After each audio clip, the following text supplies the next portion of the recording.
Hello and welcome to this channel, everybody. This is the Eradicator, and in today's video we are going to talk about Star Citizen, especially Inside Star Citizen, the latest episode of Inside Star Citizen. I was showing the end of the video with Chris. Of course, it has to be Jared here. And today, unfortunately, guys, even though the length is a little bit longer, unfortunately, we have more of a filler episode, I would say. Today's episode is not as juicy or crunchy as some of the latest episodes we have, but I'm also glad that they're talking about all kinds of different aspects of the patches coming up. Star Citizen Alpha 3.6, and so here they're going to talk about the 3 guns that are going to come into this game. This is of course Jonathan Jesse Vicious, who is here in charge of these guns. He's going to talk about it here, and the first one that we see over here, this is the P38 from Bearing, and they're saying that basically it's a mix of the LH86 from Gemini and the Coda. So the LH86, if for those of you who have used it, who have bought it in game, is actually the cheapest gun in the game right now. It has actually a fast firing range, but it's not very powerful and is not very good at long distance. This one is going to be able to fire at a fast rate. It's not going to be, of course, as fast as the Gemini, but at the same time, it is going to have more punch. It is going to have some recoil, also a little bit like the Coda, and it is going to be able to be accurate at longer distances too, a little bit like the Coda as well. So that's why, for those of you who like both the playstyle of the Coda or the LH86, they're thinking that this could be a good compromise. Now, this gun that we see here is the Klaus and Werner Lumin 5, which is a burst machine gun. So they are going to show how they fire. It's actually very strange because you see, it seems like they have 2 cannons, one on top and one at the bottom, but you are going to see that the firing actually does not come from what looks like to be the top cannon, but actually comes from the bottom, as you can see here. And to me, as somebody who is used to shooting without aiming, probably you've seen a lot of my videos, guys. I've seen a lot of comments say, "Hey, Rad, you should aim," and yeah, but I don't like to play like that. This seems very weird to me because it just seems off. I'm not a big fan. I would rather have the cannon on top and that other whatever thing it is at the bottom, but maybe there's a functionality, maybe there is a reason for that. They didn't talk about it, but this came as quite a surprise. Well, tell me what you guys think in the comments down below. Do you like the looks of this Lumin 5 and how it shoots from the bottom? I would really be interested to figure it out. Now, next they had this whole segment with Will Leverett, Director of Player Relations, who talked about the PTU. I think that this was a good idea to remind most people what the PTU is because, yeah, there is, we have over 2 million accounts, probably about 1.2 million backers in the game. And not everybody really follows Star Citizen closely. Not everybody understands what the PTU is. Some people just think that, if you are Evo Caddy or Wave 1, that you are privileged. Or it's not about being privileged. No, it's about testing the game. And the PTU are, I mean, if you just go to the PTU to enjoy the game, okay, CIG is going to collect data, but that's not very useful. If you go to the PTU, you really have to try to at least make the effort to collect some bugs and go to the issue council. This is what helps CIG the most, and they're explaining that in that segment that those of you, the people who play the PTU and the PU the most, and who go to the issue council to report to report bugs the most, are those who are eventually selected into the Evo Caddy. They said that they have about 1,500 Evo Caddy test flight members, which seems to me like quite a lot, but probably that's the amount that they need to collect the data that is going to tweak these early patches into something a little bit more playable for the wider PTU. But I believe that the clarification here was very needed. And I know some of you guys want the Evo Caddy flight test to be gone. I'm kind of in between for that. And I know some of you guys want the waves to be the first to wave 1, wave 2, wave 3 to be more reflective of your involvement in the game, whether you are a subscriber, a concierge or not. And that I would agree. I would agree to that. It's true. I don't think it's fair that some very dedicated players who just have an Aurora don't have access to Wave 1, but that's a whole other topic. But anyway, that was the whole point of this segment here, was to explain what the PTU was. Next, they were showing us very small glimpses of what's to come in 3.6, especially here. Look at that. This is basically how the new train system is working. So this is exactly what I was talking about the other day, that they're going to have these trains go in loop instead of having one track, one train. This is how they're going to allow for more trains to be rolling per line, and I cannot wait to try that in 3.6. Especially, I cannot wait to see how much time we're going to have to wait between trains in Lorville. I know sometimes we have to wait for 3-4 minutes, even up to 6 minutes if you are, taking some of these gate lanes, which is really annoying. They were also showing us here that when you destroy ships, the debris will no longer disappear. They will apparently be persistent and always stay at the same place. Well, this is going to be interesting if there's a large battle, say in the future.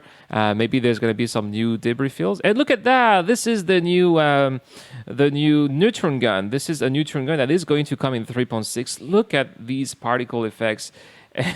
And just how amazing it looks like. Apparently, they were saying that if you overheat it, this part here at the bottom is going to change colors, and the higher the temperature, the more towards red colors it's going to come. This is. I wish they had shown it a little bit more, but it's going to be pretty exciting to test. They also shown us the new particle system. Probably not going to 3.6. I don't think that they mentioned it's going to come to 3.6. But the idea here is to really feel this whole particles or dust feel more realistic when you're driving on some of these countryside or planetary side areas. They were also showing us the decoupled light effects, which is something that is already in the Evo Caddy patch in 3.6 Evo Caddy.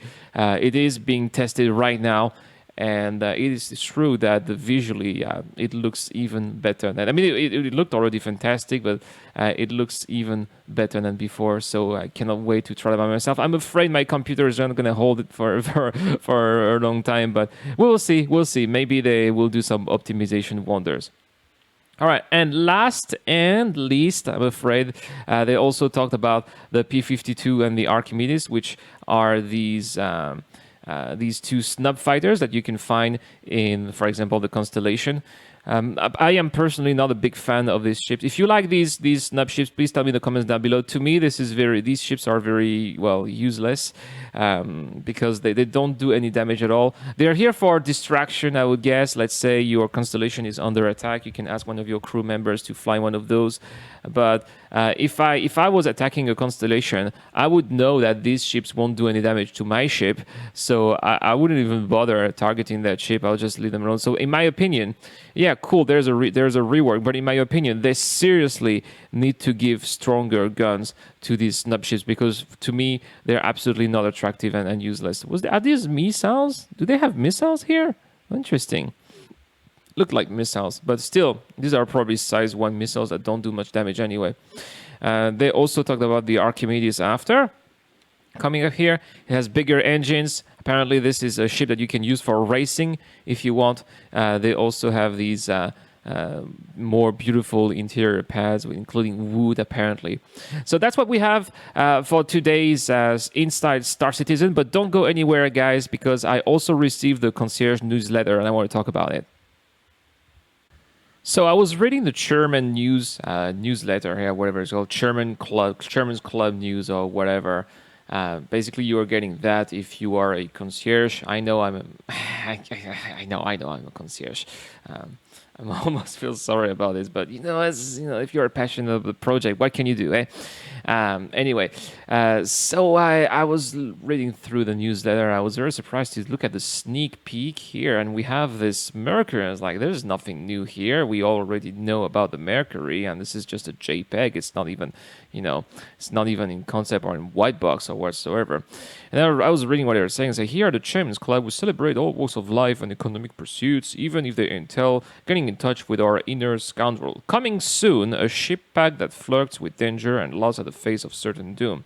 A ship pack, so is it going to be a pack of different ships that are going to include the Mercury? Or, we're going to talk about the pack, is it like the package that the Mercury includes all together, when you're going fast, having, you know, this special interior for smuggling?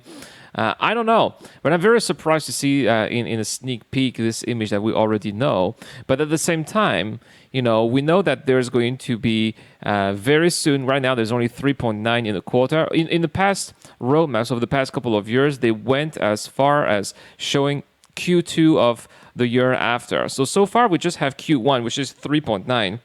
So after 3.6 is released, if they follow the same trend, we're either going to have 3.10 or 4.0. I don't know how they're going to call it. My guess is they're going to call it 3.10, but we'll see. We'll see. And so, you know, we still don't know what kind of ships are going to be there. We know that Crusader is going to come with 3.9. I was quite shocked to see that there were no Crusader ships coming up with Crusader to celebrate the release of Planet Crusader. So maybe this is something that they're going to do here with 3.10/4.0 with maybe the Mercury. Again, I'm speculating. I know I'm speculating. I know some of you guys don't like when I speculate. I read the comments, but that's what I do, guys. We can always bring our opinion. We can always say what we think. Sometimes I'm correct when I speculate. Sometimes I'm wrong. You know, that's the beauty of it. We don't need to be correct all the time.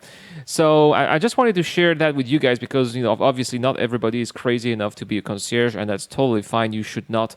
But for those of you who are not, maybe you wanted to know what was today's sneak peek and why they're showing the Mercury, which seems very weird to me, but maybe the explanation is that it's going to come in 3.10 or 4.0. This is wishful thinking, but I really wish that this is something that they could do. This month I got a giveaway. I'm giving away a Tomb Ranger CV, the space motorcycle that is going to allow you to do some delivery missions on planet surfaces. All you need to do to get a chance of winning is to subscribe to this channel and to comment to any videos posted this month. The winner will be announced in a live stream giveaway that will take place early July. Good luck to everybody. I'll put the rules right here so you guys check it out. Once again, this is the Eradicator. Huge thanks to the Patreons who are helping making this giveaway possible, who are giving me tons of support. Huge thanks to everybody out there also who comment and give me some feedback, sometimes good, sometimes bad. That's okay. I'm trying to read as many comments as possible. It does help me, even if sometimes it is a little bit harsh, but it still does help me to know what's going on and what you guys want. So thank you so much for all the support, the kind words and the words that are not so kind. That's also okay. That's all for this video. Thank you so much once more. This is the Eradicator. I'm signing out.